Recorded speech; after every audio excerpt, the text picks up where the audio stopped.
similar wallpaper going on. Mm-hmm. It basically looks like we're in the same room and just for some reason talking on different laptops. Jaydonclover. But I wanted to ask you, where did that come from and why is it all one word? Because it says in your bio as well, it's like all together. Clover came from my dad. That is my actual middle name. And I think I use the space just mainly because it differentiates me as a person and me as an artist. Yeah. And still having the same name. Mm-hmm. That's really smart and super subtle. I had no idea that you're from Birmingham. Birmingham, yeah. I'm also just guessing from here. Mm-hmm. I never knew you were from Birmingham until I literally heard you speak. Can you not tell from my music? Not really, no. Really? No. Okay. And I also didn't know your accent was this strong. I'm thoroughly enjoying it. I've actually always said I enjoy a Birmingham accent. Thank you. One person who finally enjoys it. Thank you. I was talking to someone today and I was saying, Birmingham, if there's nothing to do on a Saturday, there's nothing to do on a Saturday. That's it. So it's it's pretty quiet. There is a lot of talent here, but I just don't think we use the space and use our resources enough. I guess that's just something that we could look into and improve on in the future. If you had just any say in it, what would you be changing? More unity. So we all kind of come together more, because there are a lot of artists in Brum, but we don't all necessarily connect. So I think that side of it would be nice, but because there's so many different areas in Birmingham, we kind of stick to where we know and who we know. Who are some artists from Birmingham that I should definitely look into? Franklin Armstrong, 100%. Kate Smiles, Dylan the Infamous. He's also a producer, and he's a producer and an artist. So you've got Dylan the Infamous and Dylan Greer, the artist. Insane. He's done majority of my EP. Joe Duffy. Ever been tempted to move to another city in the UK? 100%. Everyone knows where I'd go. London. That's it. Is it more like a business thing, like for your career, or is it just a personal thing? Would you want to live in London? Definitely more of a business thing, and just to kind of meet people and learn more about the music scene, because it seems like my sound fits in really well with the London scene. So it would just kind of make sense to be there and get to know everyone else in the scene. Okay, well, or maybe. Maybe. I adore your sound. It fits my show. It's easy to listen to. It's soothing. It's romantic. It's sexy. I'm into all of it. Thank you. Now we're going to get a whole package project. What's it called? What's on it? How did it come about? So Recovering Lover, that's the title. There's 10 tracks on the EP, 25 minutes long, so it's still quite short, still a little and cute, but it's just a story and a journey about what we go through, and we go through heartbreak. It kind of goes in stages, so it starts as me saying, I'm falling, and then it goes into but how did I get here? How on earth am I here? Oh my gosh, I really like this person, but they don't like me back. So it kind of goes on that story, and at the end, in Lullaby, I actually kill the guy. As you do. Yeah. Yeah. That's insane, but that's great also. But I don't think people catch it though, because it's such a sweet song and it's a lullaby. When you kind of see love stories and films, you don't ever get to see the victim kind of get over it or get revenge, something like that. So yeah, that was my aim for the end of it, to be stick the knife in, twist it a little bit. I'm into that. Yeah, I'm just doing everyone's job, getting rid of him so he doesn't hurt anybody else. You're doing the community a service. Exactly. Wow. The world is burning down, but here you are getting rid of waste. Exactly. Yeah, someone has to do it, and it's me. Jaydonclover. Who is this EP about? It's not necessarily about one person. People keep asking me, and I keep saying, it's not on You can't blame us, especially when you end up killing the guy at the end. Okay, true. We want to know who you're trying to kill. It's not anyone in particular, but there are a few people who would fit into the category. And each song can represent a different situation that I've been in. It's also a diary of growing up. Everyone goes through this, and I think this is a nice little package to say, here you go, let's be recovering lovers together and get over it. So cute. What a if I didn't know better, I think you're media trained, because that's a very beautiful quote. I'm just gonna close my window because it's very Can I ask you, how young are you now? I don't really like to say. Okay. Because people think I'm a lot younger than I am. Oh. So I'm going to keep it that way. Oh, is that... Okay, that's really interesting. Does that have anything to do with the industry you're in? Or is that just in general? You're going to let people think you're younger than you are? The industry, 100%. I'll keep them guessing. Because I could be as young as 18. Who knows? You never know. Could be 70 years, you just can't tell, because she drinks the blood of her ex-boyfriends. There we go. Oh my God, this is your story. This could also be okay, I'm just going to give this to you for free. That would be a brilliant idea for merchandise and art for your merchandise. Okay, I'm gonna think on that. What were some albums or some projects or some artists that you were rinsing during COVID peak times? I think so many people really discovered or rediscovered their love for certain albums in particular. And I want to know yours. So Mariah Carey, Butterfly. Oh my gosh. Like Joe, my engineer, he's also like a really close friend. He loves Mariah Carey, and I'm like, okay, she's great, but like chill out. And then I remember I listened to The Roof. Oh my gosh, that's been on repeat. And then 4th of July, and then The Beautiful One. Oh. Yeah, Mariah Carey is undefeated. Do you know what I mean? Okay, excellent choice. If I could send you into the studio with anybody on this planet, who would you go into the studio with? Orion's Son. Who? Have you heard Orion's Son? Oh my gosh. She released an album, I think, at the start of Corona. Her whole discography is insane. And I think our sounds kind of would complement each other. And like how she writes and the way that she kind of uses just random noises in her stuff. Like, I love that. And what she writes about. Okay, we're going to put it into the world. And who were some people you listened to growing up when you were a baby, Clover? Destiny's Child, of course. Favorite Destiny's Child member? Beyonce. Every now and then you do get the Kelly, you know?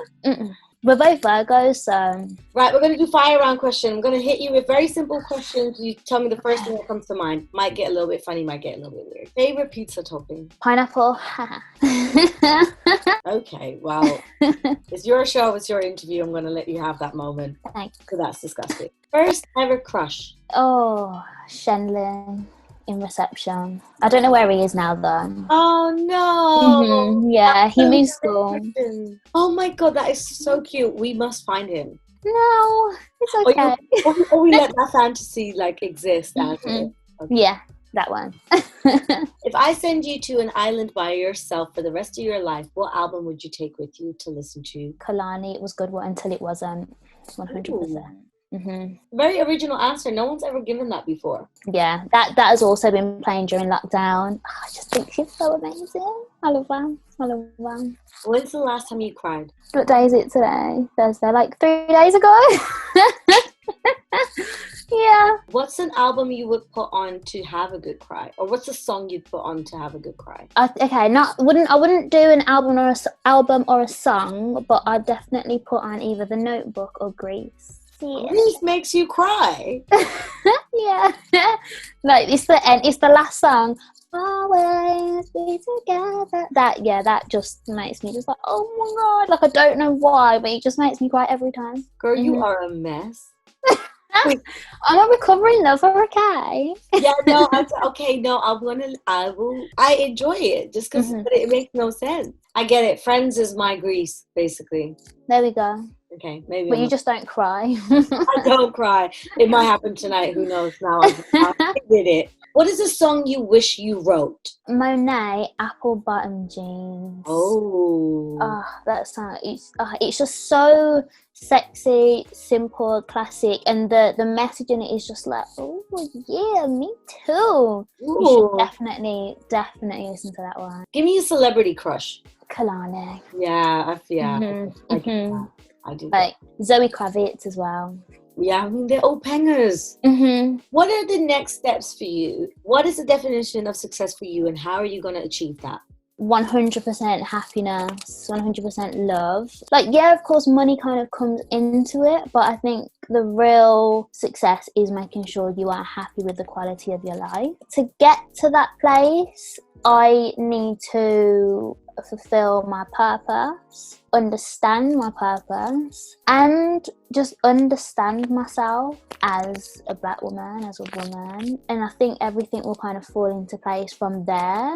Yeah, because I feel like with Recovering Lover, like, I'd started music in 2017 and I kept getting questions, when's the EP coming, when's the EP? And it's like, when I'm ready, when I feel like I'm in that place. And it just happened so naturally and everything fell into place. But that was because I was working on myself as well as a person. Once I've reached my final form, that's when success will be on the horizon for me. Nice. Who is someone that has played a very prominent role into your success so far? So my engineer, who I keep mentioning, Mono Joe, we met like 2 years ago, and from then, like, at first I'd go there and I'd be like, hey, yeah, I just want to work on that one song. But then now it's like we take every day, we know the ins and outs of each other's lives, and his input musically, intellectually, emotionally, all of it helps me, it guides me in my music and as a person as well. And then Dylan, somehow I just connect with his beats. And I just don't understand how it works. And the funny thing is with Dylan, we met in 2018, and then it wasn't till the start of this year that we realised we went to the same school and we live 5 minutes away from each other on the same road. Oh, that's mad. So yeah, crazy. Definitely my mum, because she's just always listened and understood what I want to do with my music. And sometimes you have to dumb stuff down for people. You don't have to do that for mum. Like, mum listens, understands, and yeah, she's really helped. She hasn't necessarily pushed me because I've already got that motivation in myself, but she's definitely been hands that have just been on my back, just guiding me. I'm sure you don't fall off the rails sideways. Tell me what the most Virgo thing about you is. I'm a perfectionist. I say perfectionist because I know Beyonce is. Oh, here we go. And me and Beyonce are basically like, sisters. So yeah. I'm just, I know what I want and I know when I want it. And I know that I want it at a high quality, and I just expect, that service to be given to me. And if not, then I'm just not going to be very happy about it. No, you have every right to be that way. I think that's very important as well, to just know your strength, your powers, and know your worth. If I ask your mom or your friends what the most annoying thing is about you, what would they say? Okay, I can be miserable sometimes. Oh, miserable. Yeah. I like to be by myself. I like to get through my mornings and then kind of talk to people. If I'm tired or I'm hungry, I'm miserable. A little bit moody. Can get moody. Okay, that's not too bad. Yeah, and I'm human. And so is Beyonce. There we go. If you only had one song to play of yourself to sell yourself to somebody, or to give them like the best idea of what Jaydonclover is all about, what song would you play for them? Lovers Anonymous. Why that one? I'm talking in it, I'm singing in it, I introduce myself. Hi, my name is Jayden. Personally, I think it's one of the best songs that I've written alongside I Wish You. What's one thing you've learned about yourself in the last few months, with everything that's been going on? We're going through a pandemic, we're going through a race war that's always been there, but now it's like come to the surface. And we're going through a depression and a recession. What have you learned about yourself? When Misha B spoke out about what happened in X Factor, it kind of brought me back to a time where I was also kind of experiencing that from students at college and at uni, and it made me realise, oh my gosh, like, I'm not that girl anymore. And if it happened to me now, I would 100% call it out and say something, because I feel as though I'm educated enough to a sense to understand what that is. So I think just mainly general growth from who I used to be to who I am now. And of course it comes with age, but who knows how old I am? Nobody. She's 78. We will never know. Jaydonclover, I want to thank you so much. Thank you for having me. It was so nice talking to you. You must come back at some point, hopefully physically in the studio. That'd be great. Yes. You don't have to do it with my teenage bed in the background and our matching wallpapers. Yeah. Can't wait to hear more of your music. Hopefully no more killing of ex-lovers, but hey, it bees like that sometimes. It does. Thank you, my love. Thank you. Bye. Take care. Bye.